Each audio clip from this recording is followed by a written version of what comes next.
You ever wake up in the middle of the night with a jolt of energy? Your heart's not racing, but it's like all of a sudden you're just awake. You go to roll over, but then you just lie there for 20, 30 minutes.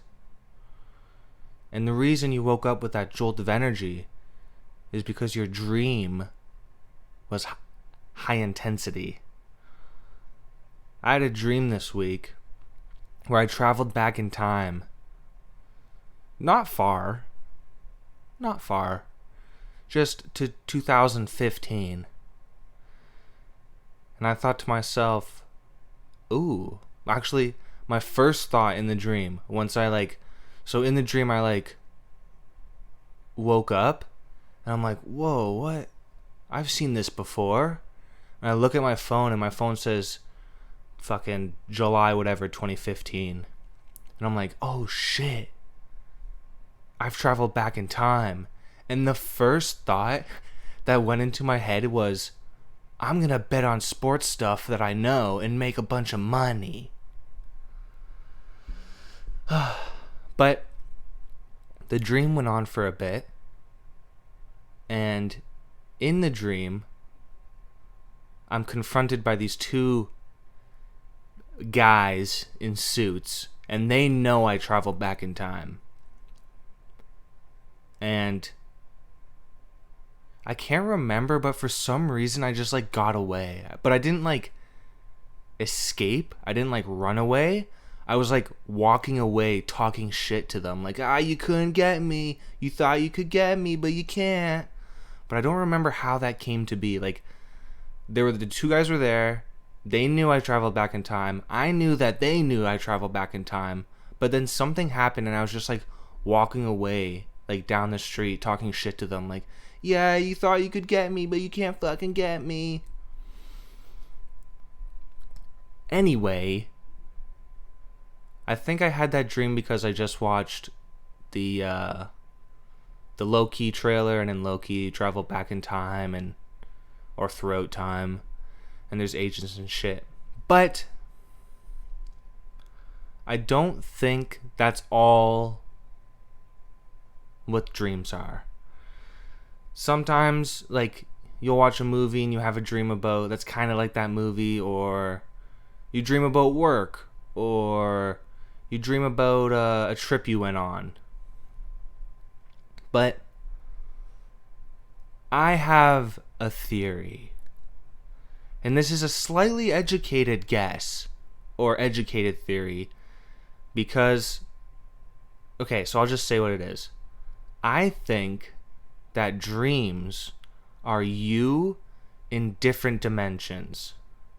Because in your dream, at least for me, I'm always me in my dream. I'm never anything or anybody else. I'm always me. So your dreams are you witnessing or getting a point of view, first person glimpse at yourself in another dimension. And I mean, sometimes my personality is different in my dream.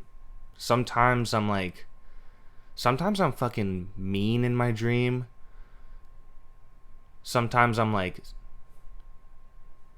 timid in my dreams. I don't know. I'm not it's me, but it's different me's. It feels sometimes. Most of the time it feels like me, how I feel right now, but sometimes it's not quite me. It's another version of me.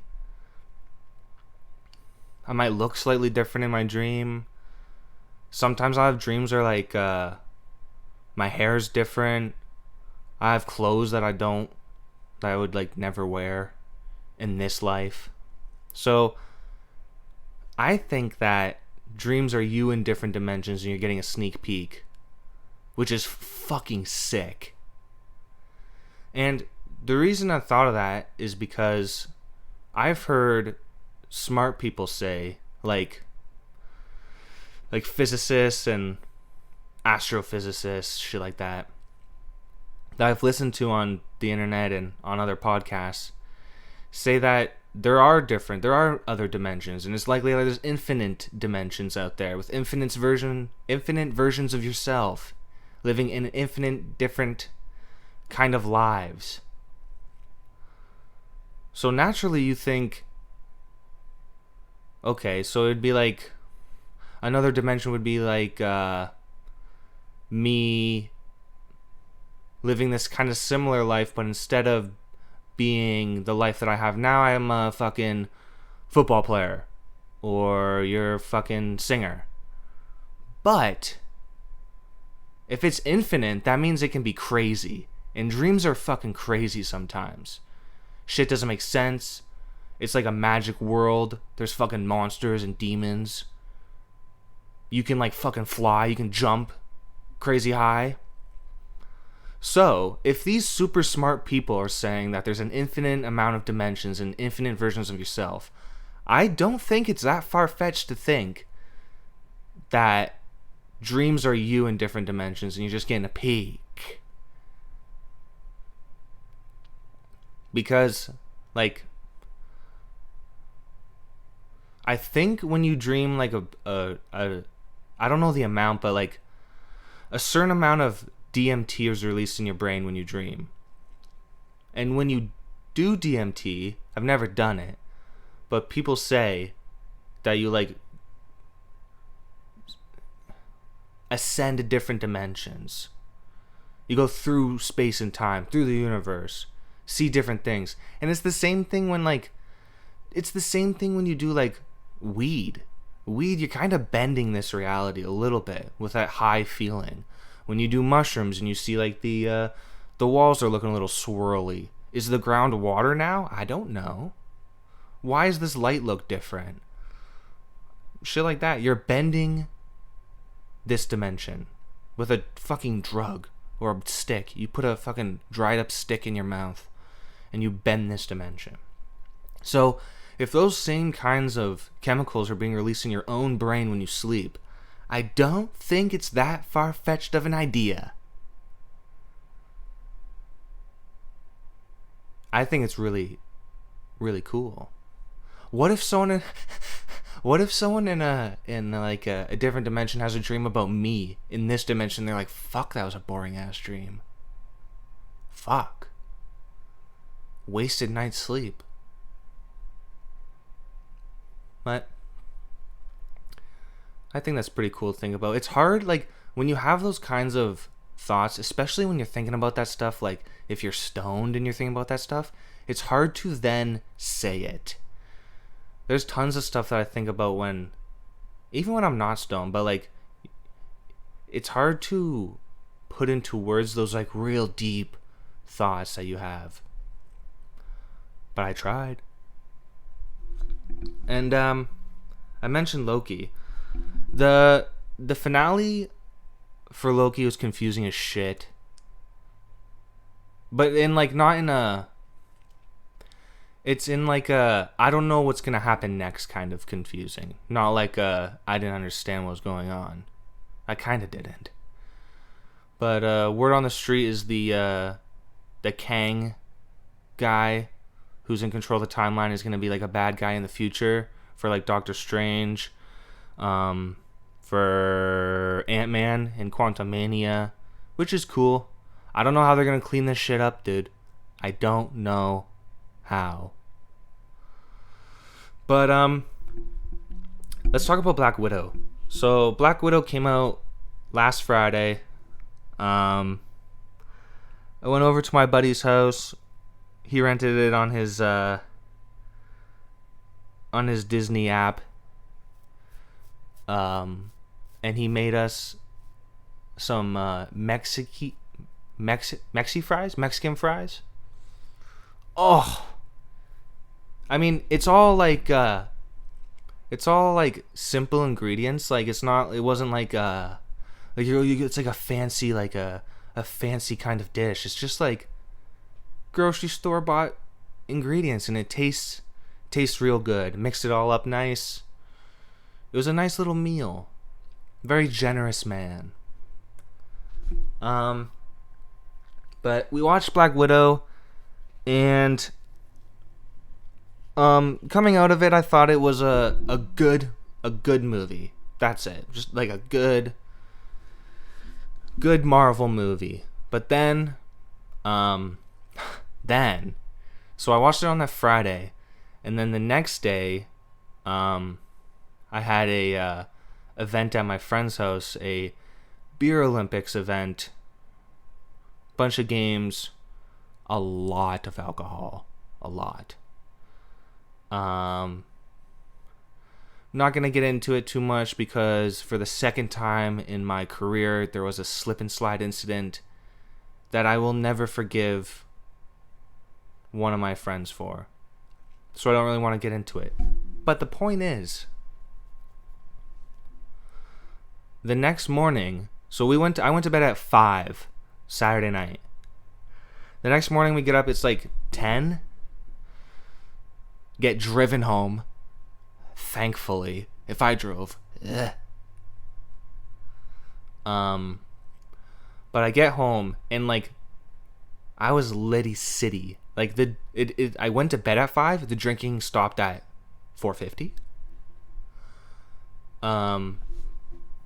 So I woke up and I was still feeling good, still feeling lit.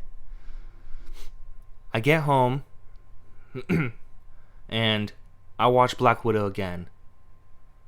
And my state of mind is different. My brain's flowing fast.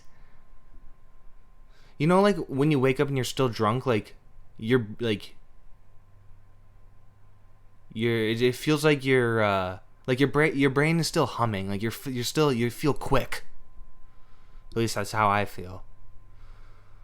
But then you get hit hard when you get tired. But so I watched Black Widow again Sunday morning, and I had some notes. Made some notes.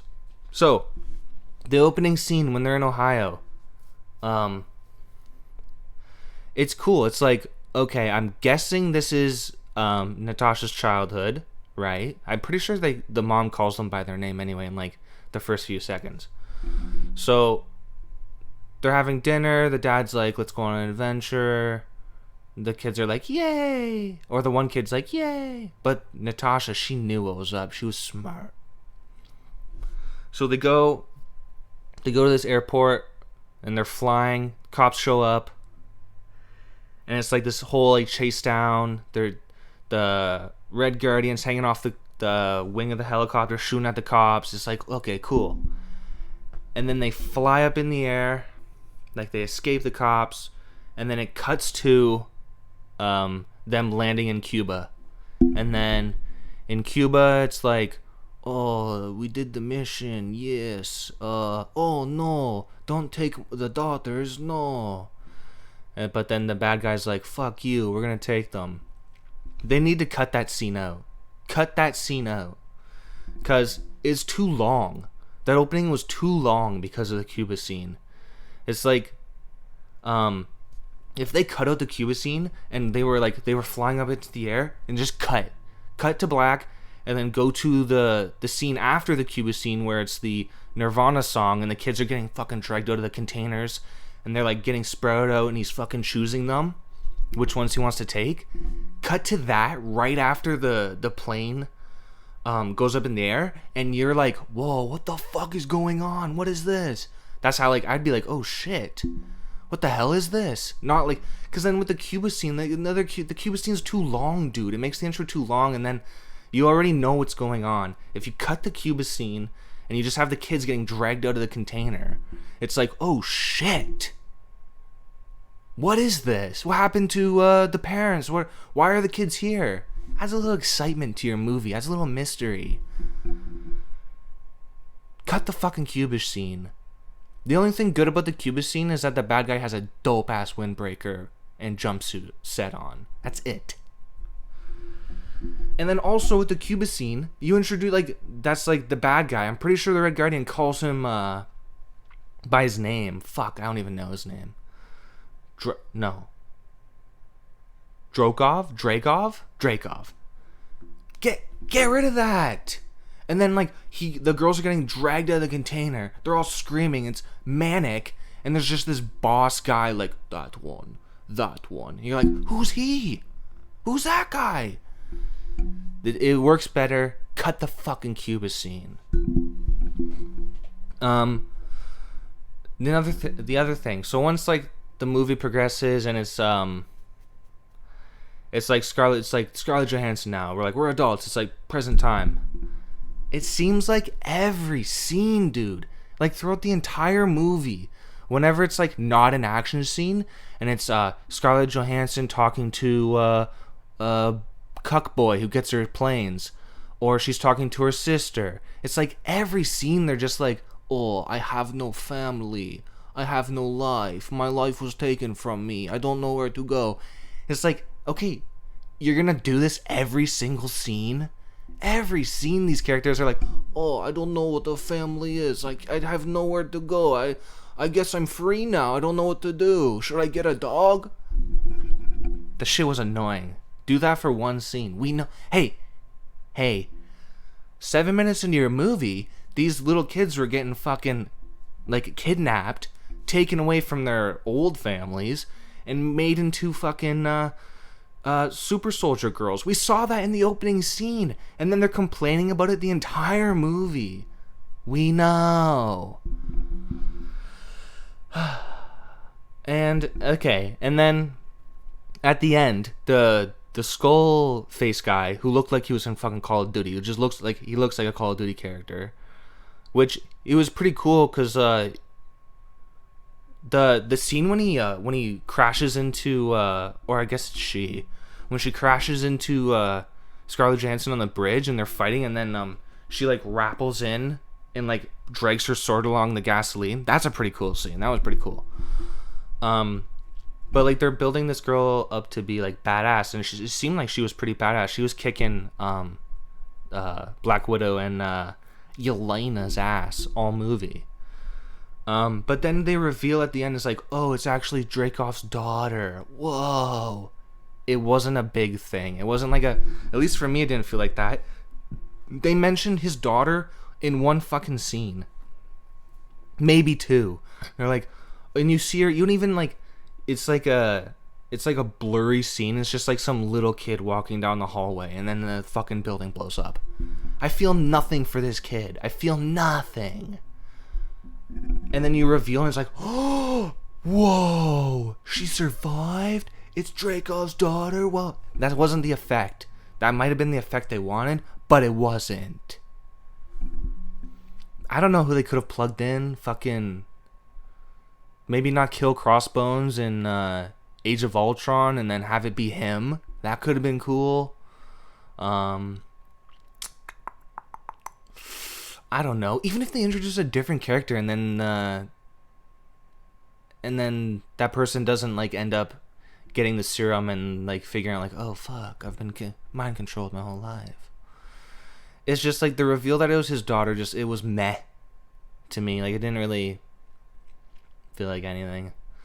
The effects, the CGI of them of the Red Room falling though, that was pretty cool. That was top-notch production. That was good stuff. And I was thinking about that too. Like, I think I've talked about this probably a few times, but Disney is absolutely king when it comes to putting out content. And it's not just like, oh, like, I'm not saying that Marvel movies or Star Wars movies are like the best movies out there. They're definitely not the best movies out there. They're great, but like Tenet, like Christopher Nolan puts out great shit. Tenet was a great movie. There's tons of like great movies that come out, but Christopher Nolan's putting out shit every 3 or 4 years. Disney's putting out shit at the highest level of production. They put the most money into their shit. It always looks good. The picture's always fantastic. The CGI and all their shit is fantastic. Like, remember when CGI wasn't that good, like, not that long ago? Wait fucking 10 years, dude. Wait 10 years when you're in the fucking movie. You're gonna be in the movie. But they're putting shit out at the highest level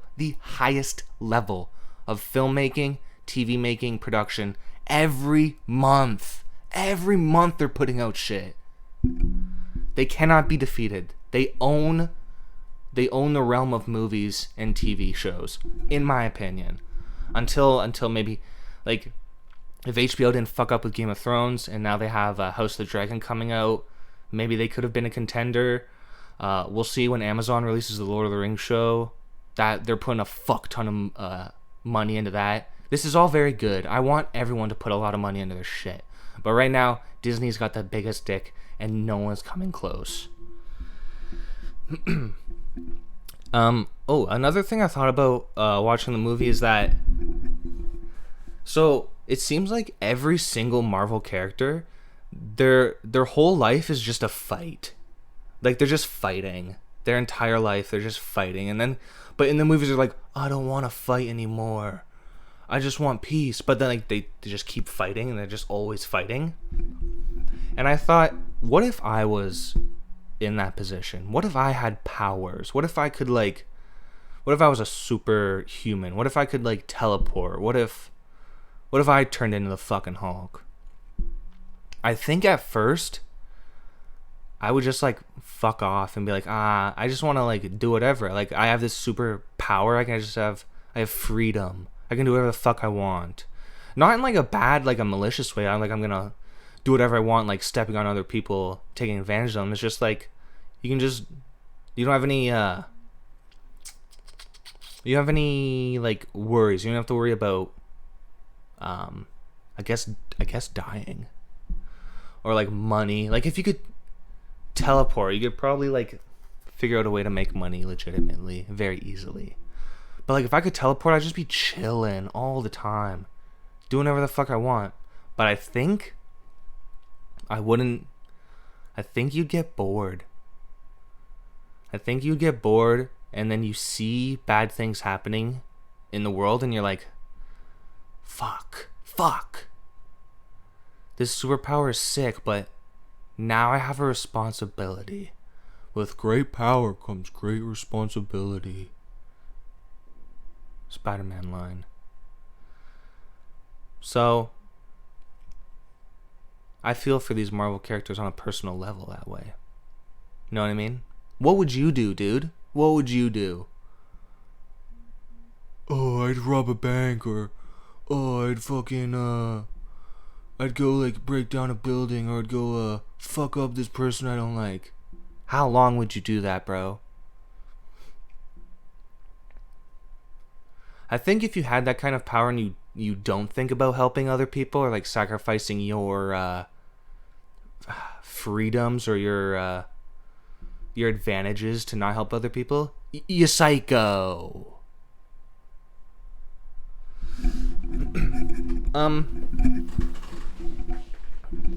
Oh yes, here we go. Okay. This revelation that I had watching baseball the other day is absolutely unacceptable, and it shows some things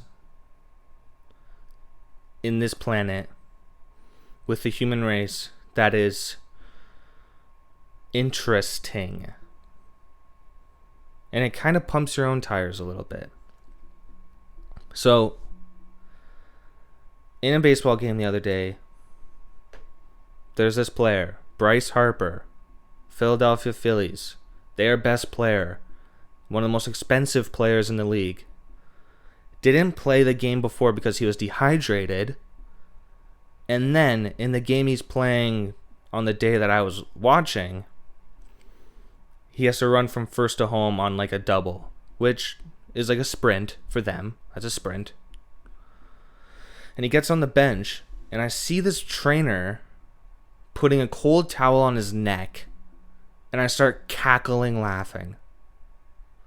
Because the day before I witnessed this, I was listening to a podcast, and this scientist guy, very smart person, was saying that current science shows and proves that when you're hot, when your body's real hot, putting a cold towel on your head or neck is bad.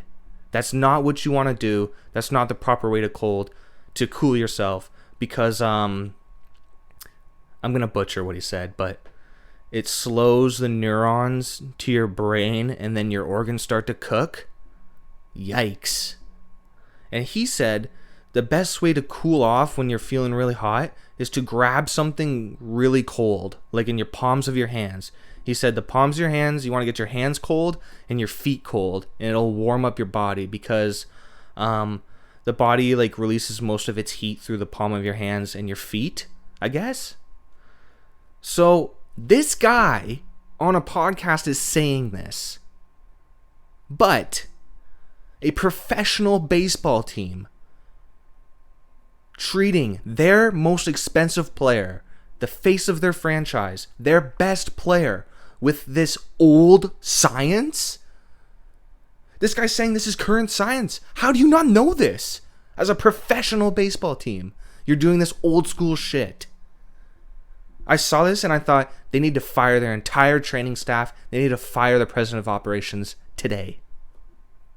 I'm a random guy. I'm a dummy. And I heard this on a podcast. I'm like, oh, wow, that's interesting. Cool. Now I know that. But this $1 billion corporation or this $1 billion baseball team, you're supposed to be the highest level in sport for that sport, and you don't know this? Unacceptable. It's fucking hilarious, actually. And then that makes you think. Just because this person is a quote unquote higher status than you, or has a better job than you, does not mean they're smarter than you. This is a bonehead move. That's a stupid move. They should be like, if you make money off athletics, sport. That's how you make money. So you think you want to be like in the know for cutting edge sports, nutrition and performance, and you don't know this simple thing? It makes no sense to me. This is absolutely absurd. If I was the owner of the Phillies, I'd be firing every single person who worked for me. Including Bryce Harper. How dare you be dehydrated? That's another thing. Like, how the fuck is your player dehydrated? Fucking crazy. It's crazy. This shit is crazy. But speaking of athletics, the gyms reopened on Friday, and got a membership at the Fit for Less near me. I usually went to the Good Life Palisade. I loved that gym. There was so much equipment at that gym. It was fucking huge too, and it was in a basement dungeon. So like you go in there and you're like, I gotta put in work. I'm in a dungeon. But the Fit for Less, like, it seems okay so far, but like they have like the open there's like an opening at the back and it's like the free weight section. Nothing's taped off back there. Nothing. But then along the long aisle past the cardio, it's like the what are they called? I don't know how to name the machines, but it's just like machine weights. Every other one is taped off. If you're not going to tape off the freeway section, why are you taping off those? But like that kind of was like a fucking like, what the fuck, man? I want to see what this place got. I want to see what kind of machines they got. But so far it's been just fine this weekend going there. But one thing that doesn't make sense to me about the gym is that their TVs are completely mismanaged. There needs to be TVs everywhere, not just in front of cardio. You need to have TVs above the dumbbells, TVs along the wall where the other machines are. This is like, it makes your gym better. And the TVs should be exclusively sports. Maybe one TV that has a soap opera going. But it should be exclusively sports. I can see why some of the TVs have news on, because boomers like the news. And the reason boomers like the news is because they don't have a fucking single thought in their mind. And watching the news is like the most exciting thing that's ever happened in their life. But like I'm on the treadmill today and I'm looking up and there's it's the news. This stupid like Good Life channel that just shows like music videos, like the fuck, dude? And then there was like poker, which that was like channel 54. That's fine. And then there was a TV showing. Oh my god. This cake baking show. What? Who's watching this? Nobody's looking at this. Nobody watches the show, even not at the gym. It's these two guys. I recognize one of them. He did the cake shows before. I recognized him. But it's like him against another cake maker. And it's like, what? They have like, the Blue Jays are playing a doubleheader today. And it's on the TV in the fucking corner of the gym. The corner of the gym. One TV has it on. This is absurd. Stupid cake making show. Fucking dumb. Who's watching that? The guy he was facing?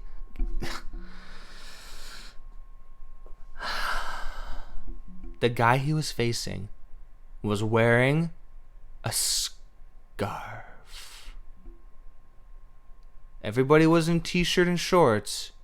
This guy was wearing a scarf.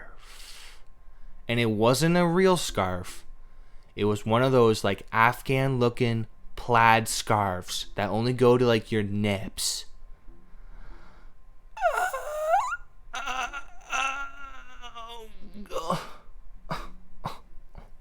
Remember when those were a thing? I remember when I was in like grade 9, girls would wear those kinds of scarves. And even then I'm like, what the fuck is this look? This doesn't look good. I don't think this looks good. There's only one kind of person who can pull off a scarf. Any scarf. And it has to be those like long scarves that go past your fucking waist. And they're all black or they're like all gray. Like winter scarves. And only one person can pull it off. And that is a father with a office job and a sophisticoat.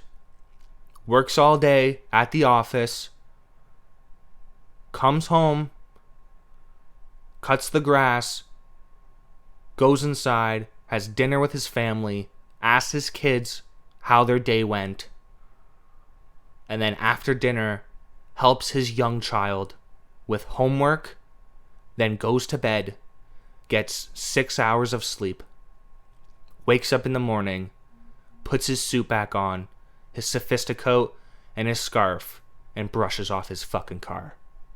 That's the only person who can pull off scarves. Oh, and by the way, I wore the same mask to the gym all 3 days this weekend. Fucking gross.